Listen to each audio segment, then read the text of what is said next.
بسم اللہ الرحمن الرحیم۔ شروع اللہ کے نام سے جو بڑا مہربان نہایت رحم والا ہے۔ پیغمبر کی وہ جب قوم پیغمبر کی سیرت اپنائے گی تبدیلی آئے گی، تبدیلی آئے گی۔ زمین آسمان بنے نہیں، اس سے 1000 سال پہلے میرا اللہ یوں کہہ رہا ہے، یاسین، میرا نبی کا نام ہے یاسین والقرآن الحکیم انک لمن المرسلین۔ یاسین، مجھے قرآن حکیم کی قسم، آپ میرے رسول ہیں۔ کوئی سامنے کھڑا ہوا ہے، موجود ہے۔ اگر کوئی سامنے نہ ہو اور صرف خبر دی جائے کہ ایک میرے رسول آنے والے ہیں، پھر قرآن ہوتا یاسین والقرآن الحکیم انہ لمن المرسلین۔ وہ ایک آئے گا، وہ میرا رسول ہے، وہ آ چکا ہے، وہ سامنے ہے، اور اللہ ان کو دیکھ کے کہہ رہے ہیں انک لمن المرسلین، آپ میرے عالی شان رسول ہیں، علی صراط مستقیم، اور آپ سیدھے راستے پر ہیں۔ یہ 3 جملے ہیں جو قرآن کا دل بنا رہے ہیں سورہ یاسین کو، کیونکہ رسالت نکال دو تو پیچھے تو کفر ہی کفر۔ تو اس ہستی کو وجود بخشا جسے سب سے زیادہ پیار کیا۔ جب آدم علیہ السلام اور اماں جان کا نکاح ہوا جنت میں حوا علیہ السلام، تو اللہ تعالیٰ نے فرمایا کہ آدم اپنی بیگم کو مہر ادا کرو۔ مہر اس وقت سے چلا، تو انہوں نے پوچھا کیا مہر ادا کروں؟ تو اللہ تعالیٰ نے فرمایا کہ تیری نسل میں میرا آخری نبی آنے والا ہے، اس پہ 1 دفعہ درود شریف پڑھ دو، یہی اس کا مہر ہے۔ یہ تیری بیگم کا مہر ہے کہ میرے محبوب پہ 1 دفعہ درود پڑھ دے، بس یہ مہر ہے۔ تو آدم علیہ السلام بھی سوچ میں پڑ گئے کہ یہ کون ہے جو میری نسل میں ہے اور مجھے اس پہ درود پڑھنے کا حکم دیا جا رہا ہے۔ یہ ہمارے اوپر اللہ کا احسان ہوا کہ اس نے ہمیں ایک عالی شان نبی کا امتی بنایا۔ سب کی نبوت آئی اور چلی گئی، آئی اور چلی گئی، آئی اور چلی گئی۔ یہ جو ڈی پی او ہے، ڈی سی او ہے، آتا ہے، اس کی نیم پلیٹ لگتی ہے، جب وہ اس کا ٹرانسفر ہوتا ہے تو نئی پلیٹ لگ جاتی ہے۔ آپ معراج پہ تھے، اللہ سے بات کر رہے تھے کہ یا اللہ، آپ نے ابراہیم علیہ السلام کو خلیل بنایا، موسیٰ علیہ السلام کو کلیم بنایا، داؤد علیہ السلام کو لوہا نرم کر کے دیا، سلیمان علیہ السلام کو ہوا تابع کر کے دی، عیسیٰ علیہ السلام کو مردے زندہ کرنے کا معجزہ دیا، میرے لیے کیا ہے؟ فماذا جعلت لی؟ تو اللہ تعالیٰ نے کہا میرے محبوب اولیس قد اعطیتک افضل من ذلک کلہ، میں نے آپ کو وہ دیا جو کسی کو بھی نہیں دیا، آپ کو میں نے وہ دیا ہے جو کسی کو نہیں دیا۔ یہ اللہ کیا ہے کہ تیرا میرا نام اکٹھا ہو گیا ہے، جدا نہیں ہو سکتا۔ لا الہ الا اللہ، آگے پڑھو، بولو۔ لا الہ الا اللہ کے ساتھ آدم رسول اللہ بھی لگا، لا الہ الا اللہ کے ساتھ نوح رسول اللہ بھی لگا، ابراہیم بھی لگا، اور اسماعیل بھی، اور اسحاق بھی، یعقوب بھی، یوسف بھی، موسیٰ بھی، ہارون بھی، یوشع بھی، یونس بھی، یحییٰ بھی، زکریا بھی، داود بھی، سلیمان بھی، سارے نا۔ پر جیسے ٹرانسفر ہو گیا، چلو جی پلیٹ بدلو، نیا آ گیا، ٹرانسفر ہو گیا، چلو بھائی پلیٹ بدلو، نیا آ گیا۔ اللہ نے کہا میرے محبوب، یہ جو میں نے اپنے نام کے ساتھ تیرا نام جوڑا ہے نا، اسے قیامت کا دھماکہ بھی نہیں جدا کر سکے۔ لا الہ الا اللہ محمد رسول اللہ ذکرت الا ذکرت معی، قیامت تک تیرا میرا نام اکٹھا ہوگا، جدا نہیں ہو سکتا۔ پھر اللہ نے بڑی خوبصورت مناسبت پیدا کی، اللہ کے لفظ میں نقطہ کوئی نہیں، محمد کے لفظ میں نقطہ کوئی نہیں، ٹھیک، احمد کے لفظ میں نقطہ کوئی نہیں۔ علماء کہتے ہیں کہ جو نقطے والے حرف ہیں وہ کمزور ہیں، کیونکہ وہ نقطے کے محتاج،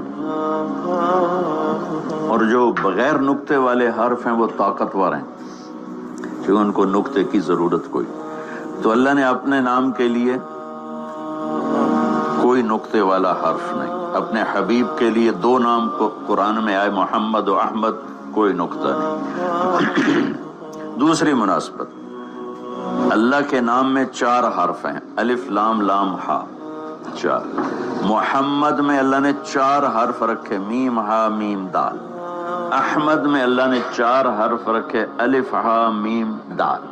تو اللہ نقطہ کوئی نہیں، محمد احمد نقطہ کوئی نہیں، اللہ 4 حرف ہیں، محمد اور احمد 4 حرف ہیں، یہ 12 ہو گئے۔ جب اللہ نے کلمہ جوڑا لا الہ الا اللہ محمد رسول اللہ، تو لا الہ الا اللہ میں بھی 12 حرف ہیں اور محمد الرسول اللہ میں بھی 12 حرف ہیں، اسے طول کے ہمیں دیا۔ تو اللہ تعالیٰ نے فرمایا کہ میرے محبوب، آپ کو میں نے وہ دیا ہے جو کسی کو بھی نہیں دیا، کہ قیامت تک آپ کا نام میرے نام کے ساتھ جڑ گیا ہے، اور اب مجھ تک آنے کا کوئی راستہ نہیں سوائے آپ کی غلامی کی۔ جو اللہ تعالیٰ ہمارے شاعر کی بخشش کرے کہ محمد سے وفاتوں نے تو ہم تیرے ہیں، یہ جہاں چیز ہے کیا لوح و قلم تیرے ہیں، کیا خوبصورت سارے اسلام کو ایک شعر میں بیان کر دیا۔ تو اللہ تعالیٰ نے ہمیں جناب رسول اللہ صلی اللہ تعالی علیہ وسلم کی نبوت دی، پھر اللہ نے آپ کی نبوت کی پر ایسی حفاظت فرمائی کہ کوئی چیز آپ کی ادھر ادھر نہیں ہونے، کوئی چیز۔ زندگی میں جس چیز کو میرے نبی نے یوں ٹچ کیا ایک دفعہ، اللہ نے اس کو بھی محفوظ کر دیا ہے۔ 1439 سال ہو چکے ہیں، آپ کی زندگی کی کوئی چیز غائب نہیں ہے، محفوظ ہے، قرآن کی طرح، لوح محفوظ کی طرح میرے رب کا اپنے محبوب کی زندگی پر پہرا ہے۔ کیوں؟ چونکہ قیامت تک نمونہ آپ کی ذات، تو آپ کی ذات نمونہ ہے تو پھر نمونہ موجود ہونا چاہیے۔ عیسیٰ علیہ السلام کی زندگی موجود ہی کوئی نہیں، موسیٰ علیہ السلام کی زندگی موجود ہی کوئی نہیں، لیکن میرے نبی کی زندگی پیدائش سے لے کر اور دنیا سے جانے تک کی ہر چیز موجود ہے۔ اس کی ایک میں مثال دیتا ہوں کہ ہمارے ہاں یہ تو پیڑھی والے لوگ ہیں نا، کہ ان کا سلسلہ نسب اللہ کے نبی سے ملتا۔ ہم تو راجپوت سے مسلمان ہوئے، پتہ نہیں کیڑی پیڑھی مسلمان ہوئے، پیچھے ہندو تھے، سکھ تھے، وہ بھی کوئی پتہ کوئی نہیں۔ دوسرے ایک ہستی ہے کائنات میں جس کی پیڑھی آدم علیہ السلام تک ہے، باقی کسی کی بھی نہیں، وہ ہے میرے آپ کے نبی محمد بن عبداللہ بن عبد المطلب بن ہاشم بن عبد مناف بن قصی بن کلاب بن مرہ بن کعب بن لوی بن غالب بن فہر بن مالک بن نضر بن کنانہ بن خزیمہ بن مدرکہ بن الیاس بن مضر بن نزار بن معد بن عدنان بن اود بن حمیسہ بن سلامان بن عوس بن بوز بن قموال بن ابی بن عوام بن ناشد بن حزاب بن بلداس بن یدلاف بن طابخ بن جاہم بن ناحش بن ماخی بن عیفی بن عبقر بن عبید بن الدعاء بن حمدان بن سنبر بن یثربی بن یحزن بن یلحن بن ارعوا بن عیدی بن زیشان بن عیسر بن اقناد بن ایہام بن مقصر بن ناحذ بن زارب بن سمی بن مزی بن عوض بن عرام بن قیدار بن اسماعیل بن ابراہیم بن عادر بن ناحور بن سروج بن رعو بن فائج بن عابر بن ارفخشاد بن سام بن نوح بن لامک بن متوشالہ بن ادریس بن یرد بن ملہل بن قینان بن آنوش بن شیس و بن آدم علیہ السلام۔ یہ میرے نبی کی میں نے گھوٹکی میں بیان کیا، پرانی بات میں نے پیڑھی سنائی۔ اگلے دن کوئی 8 بجے 2 دوست آ گئے، بڑے بھاگے کہ جی وہ کچے سے ڈاکوؤں کا سردار آپ کو ملنے آیا۔ میں نے کہا میرے پاس تو پیسے کوئی نہیں، مجھ سے کیا لیں؟ کہا جی آپ کو ملنا چاہتا۔ میں نے کہا بلا لو۔ تو وہ آ گیا جی، چھوٹا سا قد، تو آ کے وہ ملا بڑی عقیدت سے۔ تو سندھی سرائکی سے ملتی جلتی اور ہماری سرائکی ہے زبان، تو تھوڑی تھوڑی مجھے سمجھ میں آئی اس کی۔ وہ اردو جانتا نہیں تھا، اپنی سندھی میں بول رہا تھا اور کافی سارا میں سمجھ رہا تھا سرائکی کی وجہ سے۔ تو تو وہ کہنے لگا سائیں تو سانجو نبی دا پیڑھی سنایو، رات تو سانجو نبی دا پیڑھی سنایو، اور ساتھ ہی اس نے زارو قطار رونا شروع کر دیا۔ مجھے رونا آیا کہ ایک ڈاکو کے دل میں بھی نبی کی کیا عشق کروں گا۔ انہوں نے رونا شروع کر دیا تو سانجو نبی دا پیڑھی سنایا، اور مجھے بعد میں پتا چلا کہ پھر اس نے توبہ کر لی، پر ایسی توبہ کی کہ پیچھے پلٹ کے نہیں دیکھا، پھر اس کے ساتھیوں نے اس کو قتل کر دیا، اس نے موت قبول کی، پھر اس نے دوبارہ راستہ صرف نبی کی پیڑھی سن کے انہوں نے کہا سائیں میری توبہ۔